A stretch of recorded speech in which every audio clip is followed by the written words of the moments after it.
In today's video, I'm going to show you how to paint 10 really simple watercolor leaves. Welcome back to my channel. If you are new here, my name is Michelle, and on this channel you'll find all things watercolor, as well as drawing, mixed media, even some business and motivation for artists too. Please do consider subscribing. If you click the little bell icon, you can get notified every time I have a new video for you. I make at least one free video a week here on YouTube on a Thursday with extra content for Patreon subscribers. So today I'm going to show you how to make some really simple leaf shapes. Very easy. Today's video is not about colours or particular shapes, it's just about techniques. So I'm going to show you the techniques for making these leaves, and of course you can combine the techniques, you can layer them one on top of the other, you can use any colours and any shapes that you like. These are the sort of leaves that you would find in the backgrounds of things. So if you're painting a vase of flowers, perhaps you've got some leaves behind them, or if you're doing some garden painting or something like that, some kind of still life. It's not the sort of painting where you would have a single leaf maybe as the main event and paint every single little bit of detail on it. These are for those leaves that you want to look beautiful, but they're not the main event. They're there to show off the flowers and the other things around. So let's get started with leaf number 1. So let's start with a really simple flat wash leaf. This is the sort of leaf that I often do in quite a muted colour and put it behind other more exciting leaves. I call them ghost leaves, and it helps to push the leaf back. Now it may sound like a simple thing to do a flat wash, but actually it's one of the hardest techniques there is. You need to make sure you've mixed up enough paint. You're going to start at one end and then you're just going to take the paint across. It's important to keep the sort of the leading edge wet, not to allow puddles to form, and to spread the paint evenly. And what you don't want to do when you're up here, you don't want to put your paintbrush back down here, because if you add wet paint to damp paint, that's when you start to get back runs and drying lines. So you're going to keep putting paint on, but keeping it even and trying to avoid going back. Even if you see areas that look like slight imperfections, it's much better to leave those alone than to put a wet paintbrush back into that damp area. As you get to the end here, make sure that there isn't a puddle left at the end. And if you've got a bit too much paint, dry your brush slightly on a piece of paper towel and just lift a little of that paint out. In that way, you get your perfect flat wash leaf. A leaf like this can be used alone, or it can be a basis for other techniques. We'll be looking at some of those as we go through the video. So next we're going to do a similar technique, but we're going to lift out a highlight by using our brush. Do bear in mind during this video that I would normally be working on stretched paper, and I wouldn't draw the pencil lines anywhere near as dark as this. It's just so that you can see on camera. So I've got some darker paint here, and I'm going to do almost the same thing again. So I'm going to apply the paint. I'm going to be a little bit quicker this time. Apply the paint quickly, and then whilst it's still damp, we're going to lift out a highlight. So if you rinse and dry your brush, you'll find it acts like a little vacuum cleaner, and it will lift paint up. Look at that, gone right outside the edges there. Never mind, nobody will know. I won't tell them. Hopefully you won't tell them either. So I'm rinsing my brush off camera. I'm squeezing most of the water out of it. What I'll do now is I'll press on, and I can lift a highlight out, or multiple highlights wherever I see one. You can also do this technique as a layered technique. If I were to do it on top of a layer of yellow, for example, the highlight that I lifted out might be more yellow. The same thing happens, these are quite staining colours here, but the same thing happens if you're using granulating pigments. You can often find that the blue lifts out and the yellow remains on the paper. It can be a really interesting look. You can do this as much as you like, as strongly as you like. Bear in mind that once your paper starts to get very dry, you're going to start leaving more and more harsh marks, but it's a really pretty technique. For my next leaf, we're going to do an area of graduated colour on top of a dry underlayer. So I've painted a flat wash here and allowed it to dry. I'm going to go on top with another colour, but we're going to wet the leaf first so that we get a soft edge. Now you could do this technique on white paper if it were perhaps a white petal with a little bit of pink on, but you don't get white leaves, so we're going to go on top of green here. And what I'm going to do is I'm going to wet the surface, and although we won't take the second colour across all of the surface, I do want to wet the whole surface of the leaf, because otherwise what may happen is the water itself may leave a drying line, or indeed the paint colour that I put on second may come off the edge of the water and leave a hard edge. So it's better to wet the whole thing. I'm going to go in now with paint that's fairly sticky. So let's actually use, I think we'll use a bit of ready-made green here, and I'm going in here like this. Now, I kept that paint fairly dry so that it wouldn't bleed everywhere. If it gets wet like this, you'll find it starts to spike out in little sort of splayed areas like that. That's okay if that's what you want, but if not, just remove a bit of the water by drying your brush and just picking up and spreading. You can just put a bit of colour down one end like this, or if you wanted to, you could spread it up like so. Next, let's do a wet into wet leaf. This is great for autumn leaves actually, because you can drop in reds as well. I'm not going to pre-wet the surface because that will just water down the colour. So what I'm going to do is just start painting one side, add colours in. So we don't need to use ready mixed greens if we don't want to. Of course you can. I'm going to start just with a little bit of water. There's a bit of paint, but it's mostly just water there. And then I'm just going to go in with some yellow like this. I'm going to start working up the leaf. Clean my brush. I've got some cerulean here. My tube of cerulean paint split, so I didn't want to waste all the paint, so I sort of did a bit of surgery with a knife and dropped it into this little, well, it's a butter dish actually, but let's not tell anybody. Let's pretend it's a very expensive little paint palette. So I can drop any yellows that I like in, any blues, just allow them to mix on the paper. You probably wouldn't want as many colours in one go as this. I'm just sort of demonstrating how it works. Let's go in with a little bit of red from this palette over here. And do you see that spreading? That happens when wet paint hits damp paint, just like I showed you in the last example. And it's something that you can do on purpose, you can leave. I do have a whole video on, they call them backgrounds or blooms or cauliflowers. If you want to know how to both make and avoid those, have a look at that video. We can add as many colours as we want in here. And we end up with a very simply done but multicoloured leaf. Here's another really simple type of leaf. Again, I've put some paint on and I've allowed it to dry. And all we're going to do now is we're going to paint one half of it in a darker colour. So this can be a really nice leaf as well to have in the background. Gives that kind of two-tone effect. You're doing really a miniature flat wash on this side. Again, going up one side from the other. Use the largest paintbrush that you can manage here. Spread evenly and quickly, and in that way you'll avoid all of those little brush marks. If you're getting lots of brush marks, you're using a brush that's too small and you're taking too long over applying the paint, pop it on really quickly. At this point, can I ask you please to click that thumbs up button to like this video? It helps YouTube to push this video out to more people. I'm trying to get to 100,000 subscribers. Seems impossible, but I know with your help I can do it. Thank you so much if you like, share, subscribe, or leave me a comment. For my next leaf, I've got a scalpel blade, and what I'm going to do is I'm going to scratch some veins in this leaf. Now what will happen, and be aware that the camera angle can be deceptive, I'm not holding the scalpel blade upright, I'm holding it on its side, so I'm not scratching with the point as much as the side.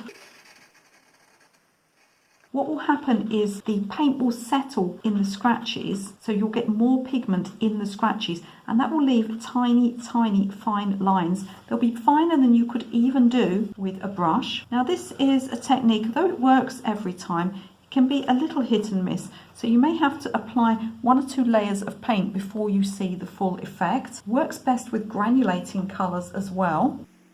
So let me grab a bit of this because it's ultramarine and it granulates. I'm going to pop it into this part here actually. We'll have a bit of a muted muddy colour for this leaf. So we've got a bit of yellow ochre and a bit of some reddish brown that was already in the palette. I'm going to apply it quite watery and I'm going to take it over like this. So it's actually worked really well on this occasion, probably because of the granulating colours. And can you see the paint settling in those fine lines? We're going to do several leaves with fine lines on. I'm going to use different techniques for you. Be aware that you must be very intentional and careful about how you apply these techniques. There's no point just sort of getting your knife and doing a load of dead straight lines with your scratches because it won't look very natural. You can see how I curved these scratches to follow the shape of the leaf. So we've got a nice result there. I could put subsequent layers on. Once this is dry, I could put more layers on and those scratches would become even more noticeable. Now for the same effect but with thicker lines, we're going to use an embossing tool like this one. If you don't have one of these, there are all sorts of things you can use. You get the similar tools to this for nail art. You might find them in a dollar store or a pound shop as we have in the UK. You can use a ballpoint pen with no ink in, obviously. And one of my lovely viewers said last week that what she does is get a piece of transparent sort of tracing paper and just use a pencil, a hard pencil over the top. What a good idea. So what I'm going to do here is, again, I'm just going to emboss those lines. I'm going across the top of where there's pencil here. If this was, you know, a proper painting, I'd probably raise that pencil like I did with the last one to the point where I can barely see it, just so that there's enough pencil so you can see where you're going. If you don't want to get the pencil trapped in the dips, another thing you can do is emboss next to the pencil line, and then that gives you a chance to erase the pencil line later on. So going in with the embossing point here, and again we're going to get some granulating paint and paint on top. Slightly brighter colour here, I've got something like a cadmium yellow deep and a bit more ultramarine, and we're going to paint this on, just taking the paint right the way across. Now can you see how that paint is again sitting in those little dips and giving those really lovely natural lines? As I said, you find that these techniques look a little bit less noticeable once the paint is dried.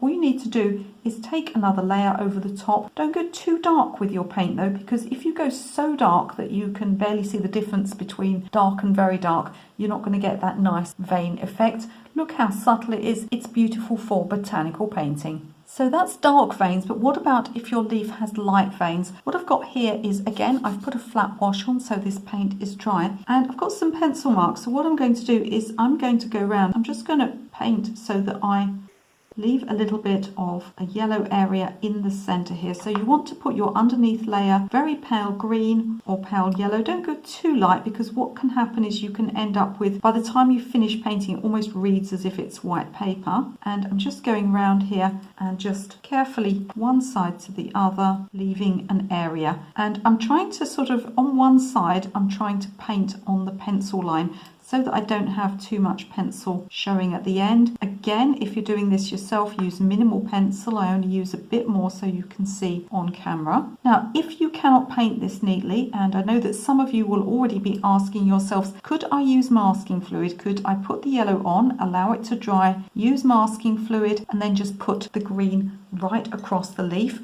Yes, you could, and if you are incapable of painting neatly, then that is an option for you. What I would say is that I find that it's almost always an unnatural look when you use masking fluid. So if you find that you have to use masking fluid, do again be very intentional about the way that you apply it. Don't just whack it on, because you can always see when masking fluid has been used for this sort of thing. And I find that actually, even though I might make a few mistakes when painting around like this, and I might sometimes go over one of the veins by accident, that's really easy to do. Look there, you see I cut that one a bit shorter than I wanted to. I still find that overall you get a much more natural look than you would get with masking fluid. But certainly you can use masking fluid, just as I said, be a little bit careful about how you apply it. Try to make sure that you're applying it in a way that looks very natural, so that these little veins taper towards the end and you end up with a really nice effect of light veins on a darker leaf. And of course, once this is completely dry, I can take an eraser across it and remove most of that pencil so that we just get the colour in the middle showing.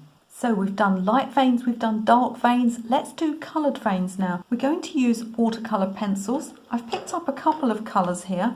I've got a red and I've got a green. Now red can actually be great for doing autumn leaves, and depending on how sharp or how blunt your watercolour pencil is, depends on whether you'll get a thick or a thin line. And we're going to draw directly into wet paint, and that's going to release more pigment than would be released if you put the watercolour pencil on first. So I'm going to take some quite wet paint on here And again, let's imagine this is a bit of an autumn leaf perhaps. It's just started to go red, so let's get a little bit of some brighter colour up the top. Actually, a little bit of a pinky colour would be really fun, wouldn't it? So let's put that in there. There we are, I've painted outside of the edges again, never mind. So I'm going to bring this down like this. I think I'll have a little bit on the points here as well, just like we might have in autumn. So now we're going to go in with our watercolour pencils, and let's try the green first of all. And see, we get that lovely colour appearing, but we can also use other colours too.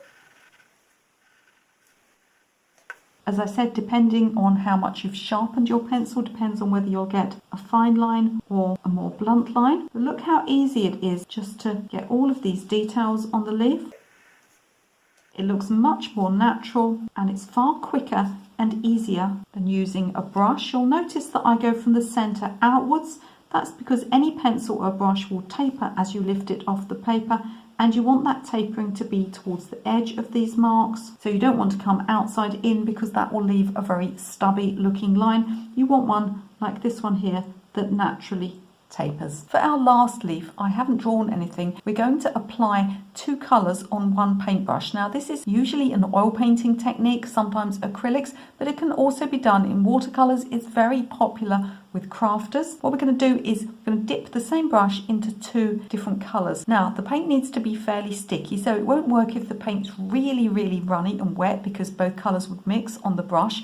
It won't work if the paint is really dry. It can be done with pan paints, but I would put a little bit of water on them, a few drops of water on the pan first, and allow them to soften for a few minutes. What we're going to do then is pick up 2 colours and apply them together. So let's go here. I've got some paint that's fairly sticky. I'll put a little bit of water on my brush. There are various types of brush that you can use for this technique. Actually, I'm going to get some of this colour here because it's quite a strong colour. And let's get some of this yellow on the other side.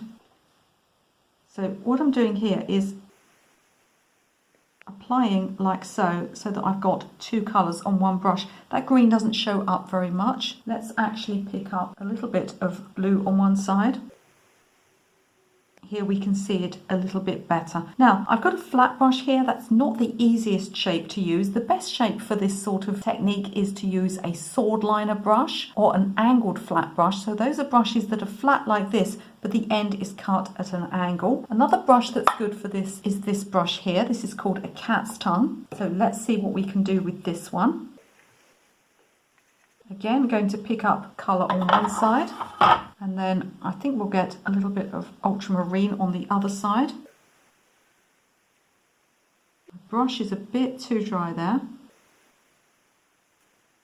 and I need a little more of the ultramarine on the other side.